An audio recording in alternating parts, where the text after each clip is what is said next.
Bismillahirrahmanirrahim. Assalamualaikum warahmatullahi wabarakatuh.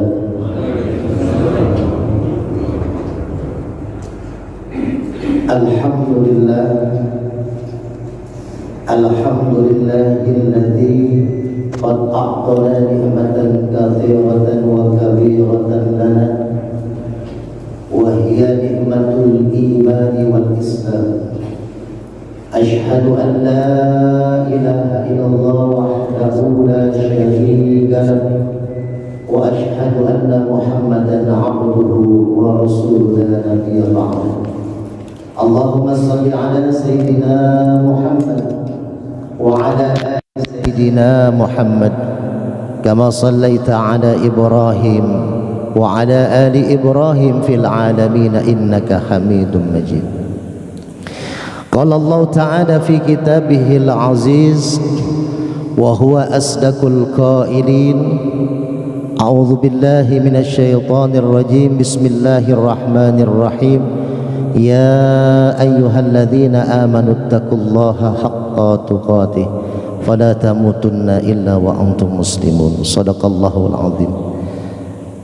Bapak-bapak, para jamaah, para pengurus, para asatidz, para ulama, yang mudah-mudahan pada subuh kali ini kita semua selalu dalam naungan ridha Allah Subhanahu wa taala.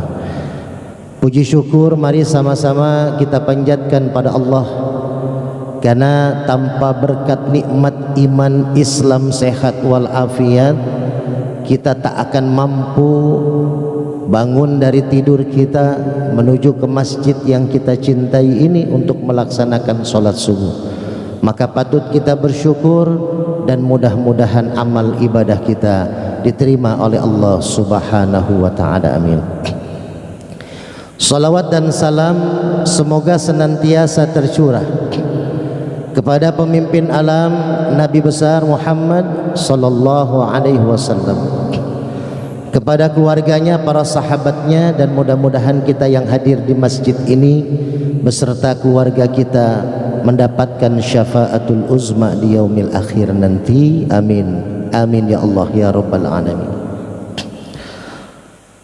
Jamaah yang dimuliakan Allah, alhamdulillah masih di bulan Rajab kita diberikan nikmat oleh Allah, karena Rajab ini adalah sebuah gerbang menuju tempat yang sesungguhnya nanti kita tuju, yakni bulan suci Ramadan. Pada kesempatan pagi hari ini saya ingin mengingatkan kepada kita tentang ada 3 amalan di bulan Rajab, yang amalan ini sebenarnya kita lakukan di luar bulan Rajab, tapi harus kita jadikan barometer di bulan Rajab untuk nanti mempersiapkan di bulan Ramadan. Apa amalan ini? Yang pertama adalah sholat. Tanggal 27 Rajab adalah turunnya perintah sholat. Surat Al-Isra, subhanalladzi asra bi'abdihi. Subhanalladzi, maha suci engkau, maha suci Allah. Allah jarang menggunakan kalimat subhana dalam mengeluarkan ayatnya. Allah jarang sekali menggunakan kemahasuciannya untuk menjelaskan sebuah peristiwa dalam Al-Quran. Subhan. Tapi di dalam surat Al-Isra ini, peristiwa Isra dan Mi'raj, Allah buka dengan kalimat subhanalladzi. Asal kalimatnya adalah subhanallahilladzi, maha suci Allah. Asra, yang menjalankan bi'abdihi kepada Nabi Muhammad, lailam minal masjidil haram ilal masjidil aqsa, dari masjidil haram ke masjidil aqsa, dari masjid ke masjid. Maka di sanalah peristiwa panjang kita sama-sama tahu, yaitu Isra dan Mi'raj. Akhir Rasulullah SAW mendapat perintah sholat 50 waktu setelah mendapat masukan dari Nabi Musa menjadi 5 waktu. Salat ini tiang agama. Jangan sampai kita disindir oleh Allah dalam surat Al-Anfal. Allah menyindir orang-orang yang salat, Pak. Wa ma kana salatuhum indal baiti illa muka'aw wa tasdiyah. Jangan sampai Allah menyindir orang salat di depan Ka'bah. Wa ma kana salatuhum, mereka sedang tidak salat. Wa ma kana salatuhum, mereka tidak salat indal baiti, walaupun di depan Ka'bah. Bayangkan, Pak, kita salat di Masjid Al-Amanah, masjidnya luar biasa ya. Salah satu penasihatnya adalah orang tua saya juga, Pak Haji Bambang Sugiono. Saya dulu memang asli Priuk, Pak. Jadi bapak saya pun mungkin banyak yang kenal di sini karena terakhir bapak saya tugas itu di Sunter Agung, Bapak Hudori Nasir almarhum, itu bagian kependudukan, itu ayah kandung saya. Jadi masjid ke masjid, Sholat ini adalah perintah utama. Jangan sampai kita sholat tidak diakui oleh Allah sebagai sholat, walaupun di depan Ka'bah, kata Allah. Illa muka'aw wa tasdiyah, mereka hanya bertepuk dan bersiul, kata Allah. Bacaan kita disebut siulan, tepokan, gerakan sholat kita disebut tepokan. Memang dulu peristiwanya, asbabun nuzulnya, Rasul ketika sholat itu diganggu oleh orang-orang jahiliyah dengan tipukan, depukan dan siulan. Ini yang pertama, bahwasanya dulu zaman jahiliyah ketika Rasul dan sahabat sholat di depan Ka'bah itu diganggu, Pak. Yang kedua, jangan sampai sholat kita seperti itu. Makanya ada yang bertanya, kebetulan saya di Depok tinggal, Pak, udah 6 tahun tinggal di Depok. Orang tua saya meninggal, saya pindah ke Depok. Saya buka majlis zikir dan majlis zikir dan pendidikan hikmah itu di Depok. Ada yang datang bertanya kepada saya, Ustadz, kebetulan saya beberapa sering kali ceramah di Masjid Agung Brimob Kelapa II. Alhamdulillah setiap bulan kita biasa ngisi binroh. Ada beberapa brimob yang datang ke rumah Ustadz, mau tanya apa? Saya sholat Tat, sholat, puasa, khususnya sholatlah 5 waktu. Tapi kenapa saya masih ringan untuk melakukan maksiat? Katanya ayat Qur'annya, wa aqimis sholat inna sholata tanha anil fahsya'i wal munkar. Sesungguhnya sholat bisa mencegah dari perbuatan keji munkar.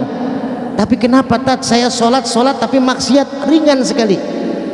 Banyak orang sholat tapi masih minum, banyak orang sholat masih berjudi, banyak orang sholat masih berzina, banyak orang sholat masih bermaksiat kepada Allah. Kenapa? Lalu akhirnya saya bilang, mungkin sholatnya ayatnya dibaca terpotong, karena ayatnya itu ada lanjutannya, Pak. Aqimis sholat inna sholata tanha anil fahsya'i wal munkar waladzikrullahi akbar. Ingat kepada Allah, ini yang paling utama. Makanya nyambung dengan ayat yang tadi, wa makana sholatuhum, mereka tidak sholat di depan Ka'bah illa muka'aw wa tasdiyah. Kenapa? Karena sholatnya hanya tepukan siulan, sholatnya hanya fokus bacaan sama gerakan. Sholat sempurna karena 3 hal. Pertama, qaulun, bacaannya kita perbaiki. Ya kalau tidak bisa seperti imam tadi yang luar biasa bagusnya, minimal kita tartil bacaannya, tahsinnya kita perbaiki, bacaannya kita pahami, Pak. Sehingga ketika kita sholat itu bisa menjadi komunikasi kita dengan Allah. Seperti Nabi Zakaria ketika sedang sholat. Nabi Zakaria ketika sedang sholat, beliau meminta kepada Allah untuk bisa istrinya hamil. Nabi Zakaria ini istrinya sudah menopause, mandul pula. Secara medis kedokteran tidak bisa hamil. Lalu dalam sholatnya, dalam berdiri dalam sholatnya ada 4 hal yang bisa menjadi mustajabah doa dalam sholat.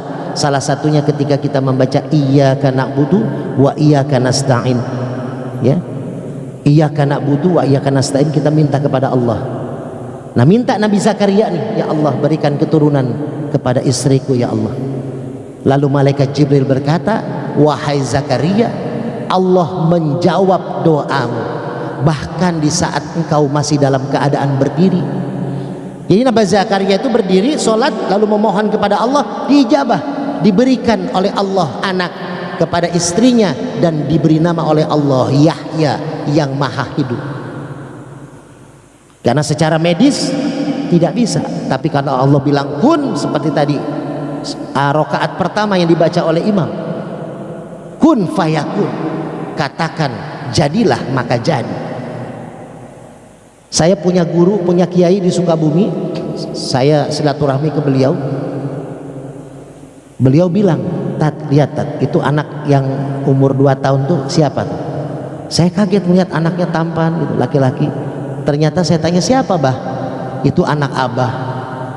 Dari mana?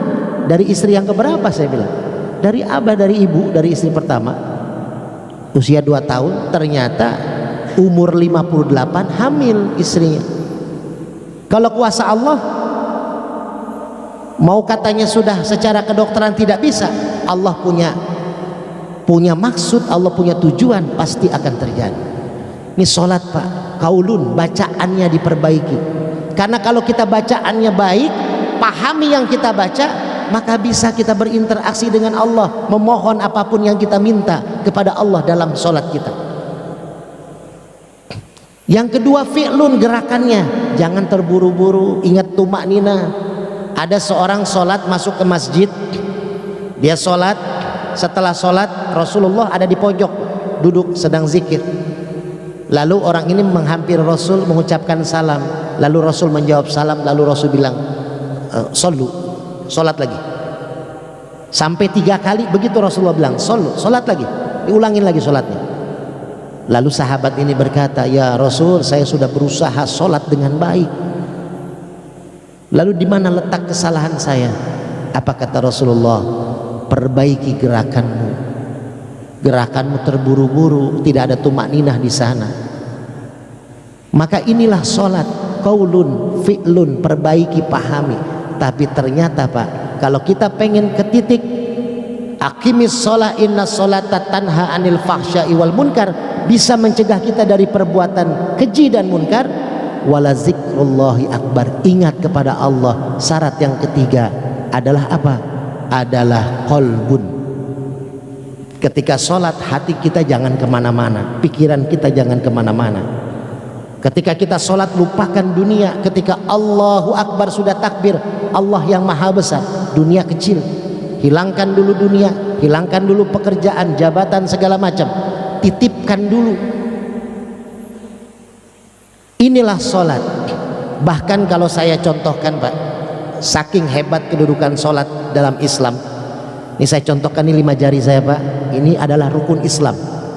Jempol syahadat, telunjuk sholat, jari tengah zakat, jari manis puasa, jari kelingking adalah haji. Saya pegang nih aqua Pak, aqua ini kita contohkan Islam. Aqua saya pegang 5 jari, kuat nggak Pak? Kuat ya, nggak jatuh. Nah ini Islam dipegang sama 5 rukun, kuat Islam kita Pak. Tapi kita coba satu-satu kita lepas. Orang Islam mengaku Islam tapi tidak berangkat haji atau belum menunaikan haji, masih disebut Islam Pak? Masih. Kenapa? Nggak jatuh aquanya. Karena haji bagi yang mampu, yang tidak mampu ya belum, ya tidak diwajibkan untuk berangkat haji. Jadi Islam masih ada di dalam dirinya walaupun belum berangkat haji. Puasa, nanti kita bahas nih amalan puasa. Puasa bagi yang mampu, kalau yang tidak mampu sakit, tidak puasa tidak apa-apa, masih ada Islamnya. Zakat pun sama, bagi yang mampu, yang tidak mampu wajib dizakati. Tapi kalau antara dua ini, sholat, syahadat, kita lepas salah satunya, Islam hilang dalam diri kita. Itulah kedudukan Islam dalam kita. Syarat yang utama adalah syahadat dan sholat, yakin kepada Allah dan Rasulnya, lalu sholat. Ada yang bertanya, Tad, oke lah sholat saya nggak bagus Tad, kadang sholat kadang enggak, kadang dijalanin kadang ditinggal, tapi sodako saya banyak. Saya bantu majlis taklim, saya bantu yayasan yatim piatu, saya bantu pesantren, saya bantu masjid. Dia lupa awal pertama kali dihisab adalah sholat. Awalu ma yuhasabu as-sholah. Pertama kali nanti kita dihisab adalah dipertanyakan sholat kita. Idza saluhat saluhat amalu kullu. Kalau sholatnya baik, semua amal ikut baik. Kalau sholatnya buruk, sodakoh kita, zakat kita, haji kita, umroh kita ikut buruk. Maka sholat ini yang paling utama. Bulan Rajab adalah bulan di mana diturunkan perintah sholat. Maka perbaiki sholat kita. Ini yang pertama nih, sholat. Yang kedua, amal ibadah di bulan Rajab yang harus kita manfaatkan momen ini adalah puasa. Rasul memperbanyak puasa pada bulan Rajab. Bahkan Siti Aisyah kadang tidak pernah melihat Rasul berbuka. Dalam artian selama 1 bulan Rajab Rasul puasa terus. Kadang juga ada sahabat yang melihat Rasul kok kayak nggak puasa bulan Rajab. Jadi intinya apa? Puasa lakukan sebanyak-banyaknya semampu kita. Nggak usah juga pakai dalil-dalil palsu. Ada juga hadis-hadis palsu. Ya, puasa hari pertama ganjarannya ini. Kita lihat yang sohih-sohih saja. Yang paling utama puasa itu adalah dianjurkan oleh Rasulullah pada bulan Rajab. Kenapa? Buat latihan kita. Latihan kita menuju bulan Ramadan yang akan diwajibkan puasa nanti di sana, maka kita dawamkan di sini. Mau Senin Kemis silakan, mau puasa Nabi Daud silakan, mau puasa cuma 3 hari silakan. Kenapa ini puasa dianjurkan? Karena kalau kita ingat kembali flashback kepada surat At-Taubah ayat 35, inna indatasyuhur indallah isna asyara syahron. Sesungguhnya ada Allah berikan ketetapan 12 bulan ya. Wa minha arba'atu hurum, dan Allah tetapkan 4 bulan itu menjadi bulan yang haram, bulan hurum. Apa artinya hurum? Artinya hurum itu bisa dikatakan terlarang, bisa juga dikatakan terhormat. Ini bulan terhormat dan bulan terlarang. Maksudnya apa? Zaman dulu Pak, bangsa Arab senang berperang. Bangsa Arab senang berperang. Makanya turun ayat ini untuk mengistirahatkan perang. Jadi minimal ada 4 bulan tuh masa damainya lah. Tapi kalau bisa 1 tahun tuh tidak berperang. Karena apa? Wa kutiba alaikumul qital, kata Allah. Kalian ini diwajibkan berperang, bangsa Arab saat itu. Wa huwa kurlul lakum, padahal di dalam hatinya bangsa Arab tidak mau berperang. Ini apa yang terjadi ketika Rasulullah sudah hijrah ke Madinah? Rasul membimbing para sahabat, karena dari zaman dulu yang namanya peperangan itu disukai oleh bangsa Arab. Bangsa Arab dikit-dikit perang, dikit-dikit perang. Maka ketika Rasul diutus oleh Allah, lalu Rasul membimbing para sahabat, maka Rasul pernah mengatakan roja'na min jihadil asghar ila jihadil akbar. Kita ini baru saja perang, pulang perang dari perang yang kecil menuju perang yang besar. Ditanya oleh sahabat, ya, ayu jihadil akbar ya Rasul? Jihad yang besar itu jihad apa ya Rasul? Jihadun nafsi, jihad melawan hawa nafsu. Maka hawa nafsu ini bisa dipendam, bisa ditahan oleh apa? Oleh puasa. Al jannatu as-saumu junnatun. Puasa itu junnah, puasa itu benteng. Puasa itu benteng. Maka ketika orang puasa, kita lihatlah nanti kalau kita puasa Ramadan, ya. Orang-orang yang biasanya marah-marah, lalu ketika bulan puasa pulang dari kantor capek jam 5 sore, dibentak sama tetangganya karena parkir mobil sembarangan. Tapi yang puasa ini diam saja, masuk rumah, kata istrinya, tumben Pak ditegur sama tetangga, biasanya ngomel-ngomel, sekarang enggak, ntar dulu belum buka, belum maghrib, kan gitu Pak. Karena bisa menahan tuh orang puasa. Orang puasa jangankan sholat wajib, sholat sunnah rajin Pak. Sholat sunnah rajin dikerjakan. Bahkan kalau mau isya tuh ibu-ibu sudah bawa sejadah tuh, apalagi hari pertama sampai hari ke-10 sudah bawa sejadah, bawa mukena, simpen di masjid paling depan ya, di barisan perempuan paling depan, takut nggak kebagian saf. Untuk apa? Ngejar sholat tarawih. Bulan puasa nggak usah dimintain sedekahnya, zakatnya, nggak perlu Pak. Zakat pasti akan berbondong-bondong datang ke masjid. Sedekah sudah bikin tuh catatan anak yatim ada berapa orang. Jadi junnah, ada benteng bulan puasa. Makanya di bulan Rajab ini dianjurkan memperbanyak puasa untuk junnah, untuk benteng kita. Puasa itu adalah satu komunikasi kita dengan Allah di saat hati kita sedang bersih karena kosong. Ini yang puasa. Ini yang kedua, amalan kita di bulan Rajab adalah perbanyak puasa, karena puasa ini adalah benteng buat kita. Yang ketiga, amalan di bulan ini Pak adalah memperbanyak kita membaca dan mengevaluasi diri kita dengan istighfar, dengan ampunan Allah. Kita ingat Pak bahwasanya kalau kita mau renungi setahun ini, kita bersyukur kepada Allah, setahun sampai 2 tahun ini kita sudah keluar dari masa kritis, yaitu masa pandemi Covid. Ini luar biasa Pak dampaknya. Walanabluwannakum bisyai'im minal ju' minal khaufi wal ju' wa naqsim minal amwali wal anfus wath thamarat. Walanabluwannakum, Allah akan menguji kalian. Allah akan menguji kita.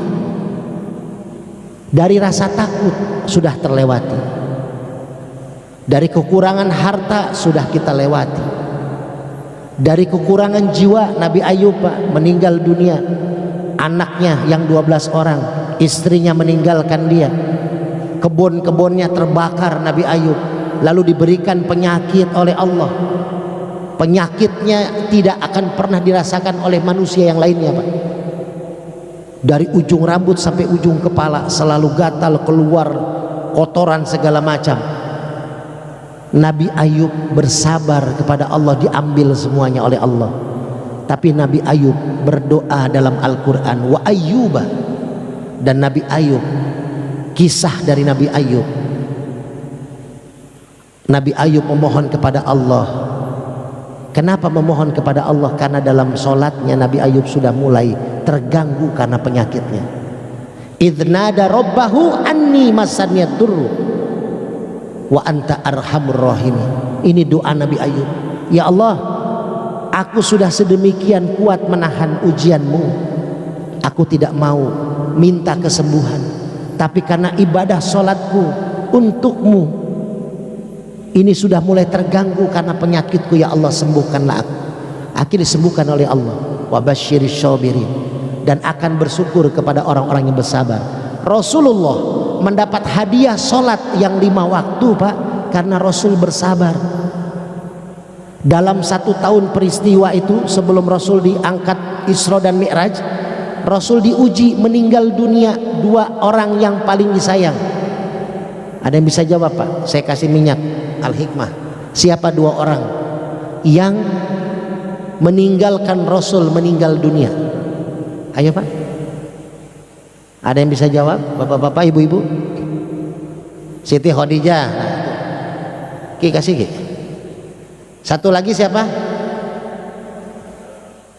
Yang lain. Pamannya siapa Pak namanya? Nah, kasihin 2 satu-satu yang bisa jawab tadi. 2 orang tuh Pak. Tenang tak, masih ada stok minyak. Ada 2 orang yang dicintai Rasul, yang menjaga Rasulullah, perjuangan Rasul. Pamannya Abu Thalib. Lalu yang kedua Siti Khadijah, istri beliau, meninggal dunia di tahun yang sama. Diuji oleh Allah. Lalu di saat Rasulullah tidur di Masjidil Haram, ini hadis dikeluarkan oleh Ibnu Abbas dan ini sahih. Jadi turunlah malaikat, 3 malaikat Lalu Rasulullah dibangunkan, malaikat Jibril lalu membelek dada Nabi Muhammad dari leher ke dada, lalu dikeluarkan hatinya Nabi Muhammad, dicuci oleh bejana emas yang isinya iman dan yakin. Ini dua diisi oleh Allah. Baru dari situlah perjalanan Isra dan Mi'raj, mendapatkan perintah sholat. Wabasyiris sabirin, berikan kabar gembira buat orang-orang yang udah dapat ujian lalu bisa tahan sabar dengan ujian dari Allah. Ujian itu pasti akan datang, Pak. Apapun ujian, kematian anak kita. Saya, Pak, bulan yang lalu di kampung saya di kampung di Depok. Itu nama saya di Jalan Gas Alam, Pak. Komplek Pertamina, bawahnya kampung kita namanya Gang Haji Kantong. Itu di situ juga disebut kampung Brimob karena banyak brimob komandannya yang tinggal di sana. Saya tinggal di sana 6 tahun yang lalu. Saya pindah di sana. Satu RT ini terbesar se-Indonesia kalau menurut saya.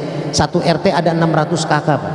Satu RT 600 kakak, nggak ada masjid, ada musola 2. Tapi alhamdulillah 2 tahun yang lalu saya dengan Brimob, saya dipercaya menjadi penasehat. Saya membangun masjid, langsung 2 masjid 1 RT, Pak. Jadi sekarang saya menjadi penasehat masjid di 1 RT 2 masjid itu. Nah, salah satu ketua masjidnya alhamdulillah ikut saya. Beliau punya kendaraan, saya diajak diantar ke sini. Jadi Masjid Al-Muhajirin dengan Masjid Hidayatul Husaini. Mungkin Pak Haji Bambang sudah sering saya kirimin video-videonya karena beliau juga banyak membantu mensupport juga kegiatan-kegiatan saya di Depok. Alhamdulillah 1 RT 2 masjid dan 600 kakak memang lebar. Bulan yang lalu keluarga Haji Kantong, anaknya yang perempuan dirawat berminggu-minggu sakit lalu meninggal dunia. Lalu dibawa pulang ke rumah, suaminya, anak-anaknya sedih. Ketika sedang dimandikan disaksikan oleh suami dan anak-anaknya, suaminya jatuh tersungkur lalu meninggal di depan jasad istrinya. Ini bukan kisah fiktif, Pak, tapi terjadi bulan yang lalu. Lalu saya memimpin tahlilan dari malam pertama, malam ke-7 itu suami istri langsung kita tahlilkan. Yang pertama meninggal dunia, tapi keluarganya ya menerima karena tidak terlalu kaget, prosesnya sakit dulu rumah sakit. Yang kedua, Pak, suaminya di depan istrinya meninggal dunia. Hari kedua tahlilan, MC-nya sahabat saya, Ustadz juga, dia minta doa di tahlilan yang kedua di suami istri ini, anaknya Pak Haji Kantong. Minta doanya Pak Ustadz dan para jamaah, adik saya sedang dirawat. Besok harinya adiknya laki-laki, adik iparnya Haji Nikum yang terkenal di Pondok Cibubur, itu dia punya banyak kontrakan, meninggal dunia karena sakit. Haji Nikumnya, adik ipar si Ustadz. Akhirnya adiknya si Ustadz dari Cikarang perempuan datang untuk takziah. Ngineplah 2 malam. Malam kedua lagi ngobrol-ngobrol, lagi bercanda-bercanda, meninggal dunia adik kandungnya. Jadi akhirnya 2 orang meninggal. Yang satu meninggal karena sudah sakit, yang satu meninggal dadakan. Habis minta dikerok, takziah di sana dia meninggal. 2 itu kejadian berturut-turut di bulan yang lalu dan saya di sana dipercaya untuk memimpin doa di sana. Apa yang terjadi, Pak? Kalau kita renungin, ada sahabat yang bertanya kepada Rasulullah SAW, "Ya Rasul, ma huwal aqyas?" Ya Rasulullah, siapa orang-orang yang cerdas? Kata Rasulullah, aksaruhum lil mauti zikra. Orang yang cerdas adalah orang yang sering mengingat mati. Aksaruhum lil mauti zikra. Kita nggak tahu, Pak, kapan kita mati. Apakah ada jaminan kita pulang dari masjid ini, pulang ke rumah, lalu kita istirahat, minum teh sebentar, lalu kita mungkin ada yang istirahat dulu, bangun lagi setelah itu. Kita bisa bangun di subuh hari ini juga karena berkat rahmat Allah. Tanpa Allah memberikan kita umur hari ini, mungkin kita tidak akan terbangun lagi. Meninggal itu urusan Allah, tidak ada yang tahu, Pak. Kita lagi tinggi-tingginya jabatan kita, wah setahun lagi saya mau jadi nih, saya udah nyalek. Bisa jadi minggu depannya kita meninggal dunia. Jadi itu sesuatu yang pasti. Maka orang cerdas selalu mengingat mati. Jadi ada rem. Ketika kita mau melakukan sesuatu ada rem. ya Allah saya melakukan ini dosa, apakah saya nanti bisa bertobat sebelum diambil nyawa saya? Aksaruhum lil mauti dzikra wa ahsanuhum lima ba'da isti'dad fahwal aqyas. Yang kedua, setelah kita banyak mengingatkan mati, wa ahsanuhum, kita memperbaiki, mengindahkan persiapan kita untuk menuju kematian. Apa sih Pak persiapan kita menuju kematian? Cuma dua Pak, ibadah, amal soleh, dan apa? Dan kebaikan nama kita. Jadi dua ini yang akan membawa kita nanti, ya, kebaikan kita kepada manusia dan ibadah kita kepada Allah. Hablum minan nas, hablum minallah. Ini akan kita bawa. Makanya investasi, kata Rasulullah, kita punya investasi akhirat. Saya tanya Pak di sini, mungkin ya kas masjid mungkin ada 100 juta, mungkin. Tapi saya yakin di sini ada ATM-nya, buku tabungan yang lebih daripada kas masjid. Kalau kas masjid ini adalah jariah daripada para jamaah. Nanti ketika itu dipakai jariahnya, maka terus kita akan mengalir. Sodakoh itu ada dua Pak, ada sodakoh sabitah, ada sodakoh jariah. Sodakoh sabitah itu yang terputus, kita kasih makan orang lapar, ya, selagi dia makan lalu dia kenyang kita dapat pahala. Tapi ada sodakoh jariah, Bapak nitipin ke pengurus masjid Al-Amanah, saya titip ya 1 juta ya, ini buat beli karpet masjid. Selama tuh karpet dipakai, sholat, pengajian, ibadah yang lainnya, maka terus Bapak meninggal pun terus ngalir. Ini Pak harus kita persiapkan.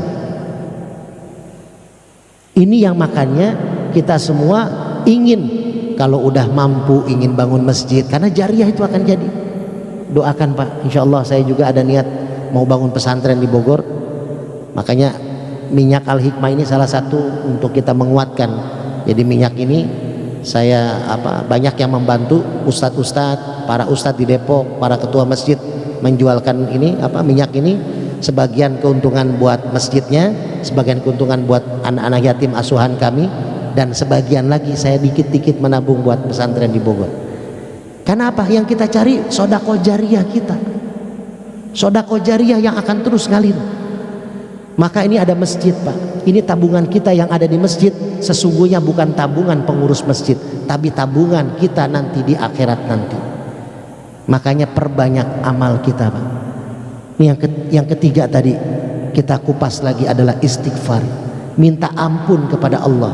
Kita evaluasi diri, kapan kita meninggal nggak akan ada yang tahu.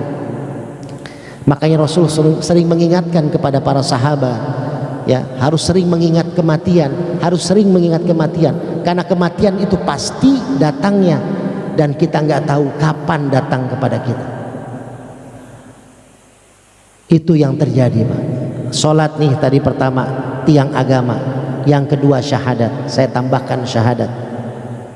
Kadang kita Pak, kita sholat, kita puasa, kita zakat, kita haji, tapi syahadat yang tonggak utama kita, yakin kepada Allah, yakin kepada Rasulullah, ikuti perintah Allah, ikuti perintah Rasulullah. Syahadat itu gitu Pak.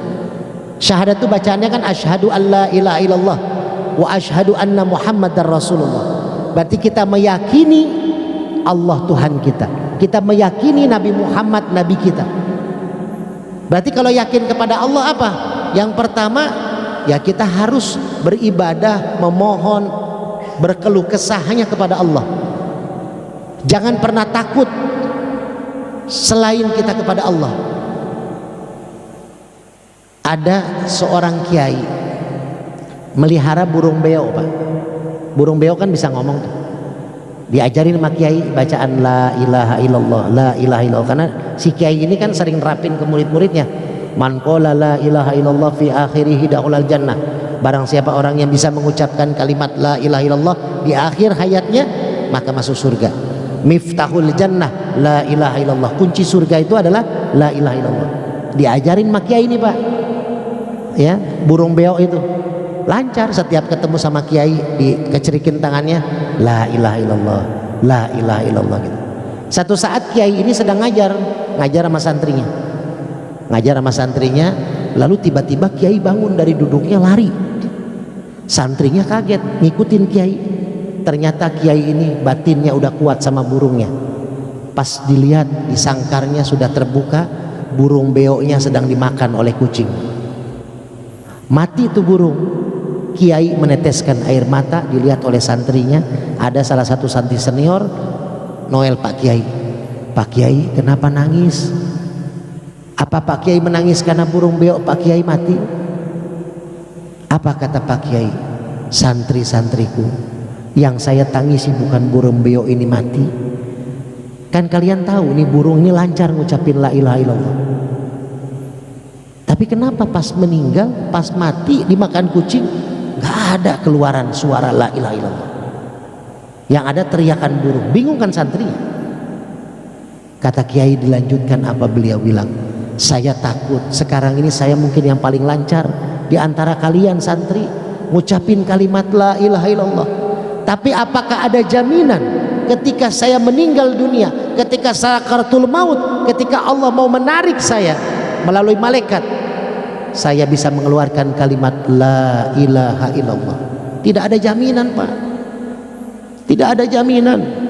Kayak surat Al-Isra yang saya baca di awal, subhanalladzi asra bi'abdihi. Bi'abdihi itu mahal, Pak. Bi'abdihi itu adalah Allah mengaku Nabi Muhammad adalah hamba. Kita boleh menganggap diri kita ini hamba Allah, tapi jaminannya apakah Allah menganggap kita hamba? Kita ini lancar kalimat la ilaha illallah kita zikirkan, ba'da salat kita zikir la ilaha illallah. Apakah bisa keluar dari tenggorokan kita? Nah, subuh kali ini saya sedikit ya, nanti sebelum selesai ini ada kunci biar kita bisa mengucapkan la ilaha illallah, Pak. Walaupun itu hak prerogatif Allah, tapi mudah-mudahan ini bisa jadi wasilah. Pertama, Pak, ketika kita membaca la ilaha illallah, Bapak sambil dipikirkan, direnungi bahwasanya tiada Tuhan selain Allah. Bapak ingat masalah-masalah Bapak itu dunia. Aduh ya Allah, la ilaha illallah. Ingat di otak, aduh masalah kerjaan, la ilaha illallah, tiada Tuhan selain Allah. Masalah jabatan di pinggir jurang, la ilaha illallah, tiada Tuhan selain Allah. Sambil kita hilangkan dunia, hilangkan jabatan, hilangkan pekerjaan, hanya Allah, Allah, Allah. Dalam satu hadis dikatakan, tenggorokan ini bagaikan rumah kosong, Pak. Bagaikan rumah kosong tenggorokan kita ini. Kalau diisi sesuatu yang baik, maka keluarnya pun akan baik. Rumah kosong kan angker, Pak. Tapi kalau diisi rumah itu dengan ibadah ya, dengan zikir, dengan bacaan Quran, maka rumah itu akan terasa adem. Tenggorokan kita pun sama. Kita sering berzikir kepada Allah dan kita pahami zikir kita, maka nanti insya Allah yang keluar adalah kalimat yang kita baca. Yang kedua, ada pabrik kecap nih, Pak. Saya contohkan, ini pabrik kecap. Pabrik kecap ini memproduksi kecap. Lalu setelah jadi kecap, dimasukin kecap ke botol, ditutup, dimasukin ke kerat-keratnya, dimasukin ke mobil, dibawalah oleh mobil itu masuk ke warung-warung, toko-toko. Di tengah perjalanan, tuh mobil bannya pecah, terguling, keratnya jatuh, botolnya pecah. Keluar apa, Pak? Kecap. Nggak bakal jadi saus, karena yang dibawa, yang dimasukin adalah kecap. Itulah yang terjadi sama kita.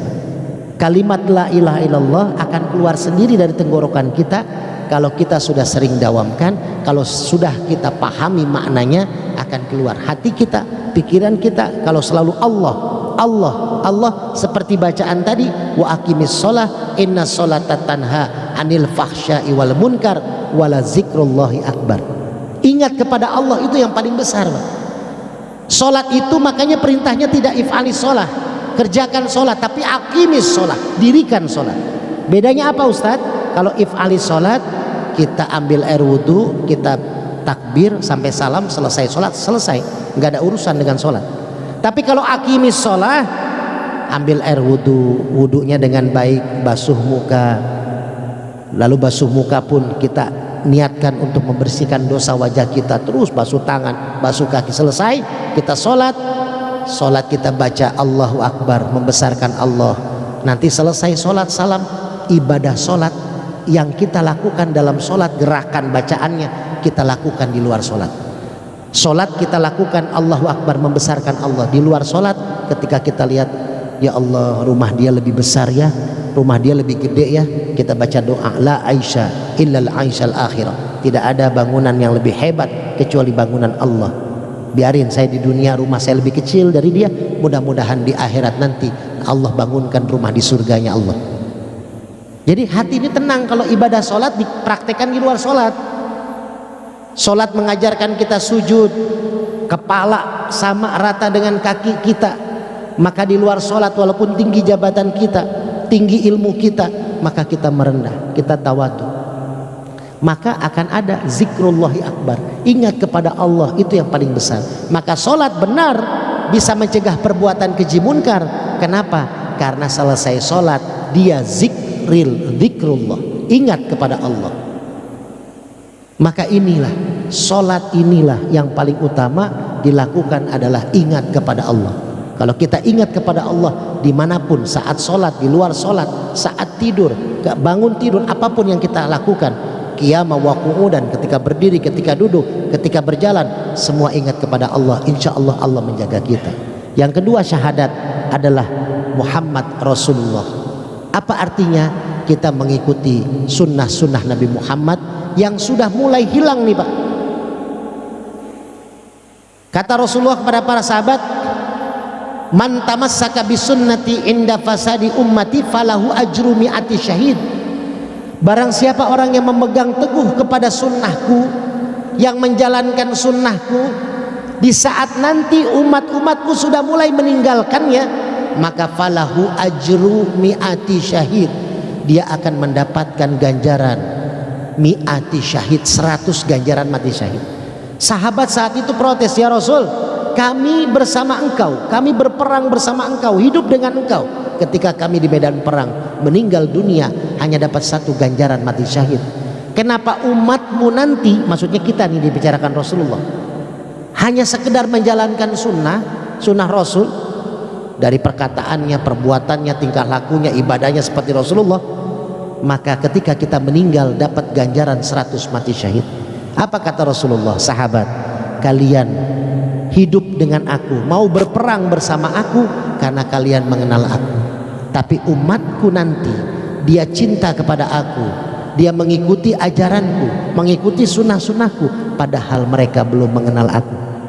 Jadi kita ini mencintai Rasulullah Pak, padahal kita belum pernah bertemu dengan Rasulullah. Tapi itu adalah kelebihan yang akan kita dapatkan kalau kita bisa menjalani sunnah-sunnah Rasulullah Sallallahu Alaihi Wasallam. Maka ini penting Pak. Sunnah ini sudah banyak ditinggalkan ya, sunnah ini sudah banyak dihilang. Sunnah itu apa sih? Sunnah itu perkataan, perbuatan Rasulullah. Cara makan Rasul Pak, cara makan Rasul kita ikutin tuh Pak. Cara makan Rasul, kan Rasul itu tidak pernah mencela makanan, Rasul tidak pernah meniup makanan ya. Apalagi kalau kita ngopi ya Pak ya, kalau ngopi kan pasti ditiup tuh, padahal kita minta air panas mendidih kalau perlu, karena enak kopi kalau mendidih. Tapi pas kita habis jadi kita tiup tuh kopi tuh, padahal tuh kan secara kesehatan kurang bagus juga tuh, udara yang keluar dari mulut kita kepada kopi. Kalau kopi mau dingin Pak nggak usah ditiup, baca Yasin 3 kali dingin Pak. Kalau nggak percaya coba deh, Bapak bikin kopi nih panas, nggak apa-apa, panas menggolak, simpan Bapak, baca Yasin 3 kali dingin Pak. Kalau kurang ya tambah 1 Yasin lagi 4 kali, pasti dingin, jangan ditiup. Ini sunnah Rasul Pak yang mulai sudah ditinggalkan oleh Rasulullah, sudah ditinggalkan oleh umatnya. Makan ya, kan Rasulullah menggunakan 3 jari. 3 jari ini tidak seterusnya, nggak kelar-kelar makan, awal aja 3 kali 3 jari, selanjutnya mau 5 jari nggak apa-apa, mau 10 jari juga kalau mampu nggak apa-apa. Sunnah Rasul membiasakan kalau mau makan pinggirnya kasih garam dikit, kasih garam dikit ya. Jadi kalau kita mau makan nanti sebelum makan nih baca doa dulu, kita colek garam pakai jari manis, colek garam sebelum makan ya, colek garam pakai jari manis, baca Allahumma hani'am mari'a, ada di surat Ali Imran ayat 9 kalau nggak salah. Colek, tempelin ke lidah Pak, pasti asin Pak. Coba deh, kalau nggak percaya coba pulang ke rumah, atau nanti katanya kata ketua masjid makan nasi uduk nih, minta garam, colek garam, Allahumma hani'am mari'a, colek, asin. Tapi kata Imam Al-Ghazali, Bu, selain asin akan menghilangkan 72 penyakit, kata Imam Al-Ghazali dalam kitab Ihya Ulumuddin.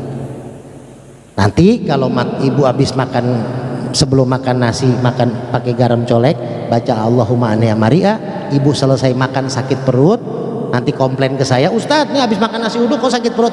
Nah itu sakit perut penyakit ke-73 gitu ya. Sakit kepala Ustadz 74, pokoknya 72 penyakit hilang aja gitu ya. Jadi kalau penyakit-penyakit yang ibu rasakan setelah makan garam, berarti penyakit yang keseterusnya gitu.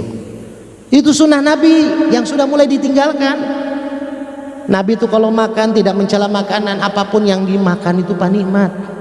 Makan itu Pak bukan lauknya yang bikin nikmat, tapi rasa. Kadang kita tuh kehilangan rasa Pak. Sholat kita itu kalau udah pakai rasa, kita udah nggak mikirin gerakan, kita udah nggak mikirin, udah hilang aja kalau udah pakai rasa. Apapun kerjaan, saya nih 12 tahun pesantren Pak. Bapak saya kan PNS dari Kebun Bawang, Kelapa Gading Barat dulu di kependudukan. Saya senang komputer, jadi selesai saya pesantren tahun 2008, saya 2003 saya lulus pesantren, saya ngajar dulu, lalu ditarik sama bapak saya untuk bantu-bantu di kelurahan tuh. KTP kakak, kalau ada yang KTP kakak waktu itu kan zaman lama, sebulan 2 bulan itu numpuk tuh, khususnya penjaringan. Itu saya 2 bulan penjaringan menyelesaikan kakak tuh keluarga ribuan. Saya tuh Pak nginep saya sampai seminggu. Saya karena saya rasa saya senang. Saya tidak pernah digaji. Dalam artian saya nih menyukai pekerjaan. Makanya ketika ada IKTP mulai masuk, percontohan tuh Kelapa Gading Barat. Saya petugas KTP utama di Kelapa Gading Barat dengan Pak Darmawan. Pak Haji Bambang tahu karena saya bikin acara lomba fiksi Festival Kreasi Seni Seri Islam Ramadan bulan puasa di Kelapa Gading Barat, Piala Lurah, Piala Pak Darmawan. Pak Haji Bambang alhamdulillah memberikan sambutan pada bulan puasa itu. Ada di YouTube, saya masih ada. Saya ketua umumnya saat itu. Di Kelapa Gading belum pernah bikin acara lomba Islam. Saya bikin pertama kali 2011 lomba Islam sekelurahan Kelapa Gading. Saya itu petugas KTP. Maka ketika IKTP muncul, saya percontohan Kelapa Gading Barat, sayalah yang pertama kali yang ditawarkan untuk menjadi PTT saat itu adalah saya. Tapi saya menolak, mundur saya menjadi petugas KTP biasa aja. Karena saya tidak mau terikat, pertama karena saya masih dakwah. Kadang saya di kelurahan Kelapa Gading saya ceramah bulanan, kadang di Sunter Agung. Pak Doni dulu sahabat saya, Pak Doni itu jadi lurah, saya sering ceramah di Sunter Agung. Bahkan Pak Doni udah ikut pernah ke Sukabumi ke kiai saya. Saat itu saya WA juga Pak Haji Bambang, Pak Haji Bambang saya mau ke Sukabumi ke kiai gitu. Jadi itu kenangan-kenangan saya itu, saya pakai rasa Pak. Saya senang komputer. Sampai sekarang kegiatan di masjid yang di Depok itu 2 masjid, bikin khotib Jumat itu saya ngetik sendiri gitu. Jadi itu rasa, kita pengen rasa itu ya. Bahkan dulu sempat mau diajukan saya masuk CPNS ya. Saat itu juga saya sama Pak Haji Bambang selalu disupport waktu lomba futsal wali kota cup pertama kali Piala Pak Haji Bambang. Itu saya menjadi penasehat dulu ya, anak-anak Karang Taruna di Jakarta Utara. Saya sering bersilaturahmi dengan beliau karena kebetulan saya masih khotib, dikasih khotib jadwal di Kemenpora dulu zaman Pak Diasa Daud dengan Pak Haji Andi Marangeng. Saya sering tugas khotib. Jadi ketika saya ngobrol dengan Pak Andi Malarangeng saat itu untuk membuat futsal wali kota cup, disupport sama beliau. Nah itulah alhamdulillah, karena rasa saya suka, saya rasa cinta kepada apa yang saya suka, akhirnya tidak jadi beban Pak.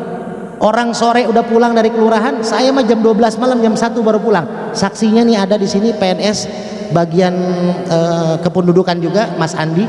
Dia bapaknya, almarhum bapaknya itu mantan lurah Kemayoran, rumahnya dekat masjid.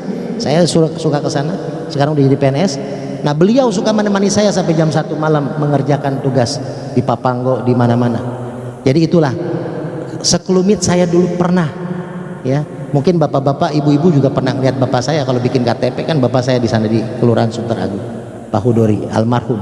Kalau Pak Sutioso itu pernah 2 kali memberikan piagam penghargaan kepada almarhum bapak saya sebagai PNS terbaik statistik nomor 1 di Jakarta. 2 kali dapat penghargaan gitu. Alhamdulillah itu berkah dari orang tua. Dan kata dulu teman-teman Pak Haji Bambang juga cerita ke saya, bapak saya tuh PNS terjujur katanya. Semua orang bilang. Ya, kenapa? Karena bapak saya paling miskin kata gitu. Cirinya jujur itu paling miskin. Belum tentu, banyak juga yang kaya tapi jujur banyak. Ya, kebetulan bapak saya sering menggratiskan orang-orang bikin apapun, tidak pernah mau dibayar. Itu aja kuncinya. Nah, saya sebagai anak menjaga nama baik bapak saya dengan apa? Ya dengan profesi saya sebagai pendakwah. Itu alhamdulillah saya masih sering bersilaturahmi ke wali kota Jakarta Utara, juga kasubagnya juga keuangannya dekat dengan saya. Gitu. Alhamdulillah. Inilah silaturahmi yang dibangun karena apa? Karena syahadat tadi, Pak. Kita yakin kepada Allah dan Rasul. Rasul juga menyebarkan amanah kepada kita untuk hablum minan nas dan hablum minallah. Saya tutup pengajian ini. Kalau ada yang mau bertanya, saya kira nggak usah ya, takut nggak bisa jawab saya. Ya, silakan kalau ada yang mau bertanya. Ya, silakan kepada bapak-bapak, ibu.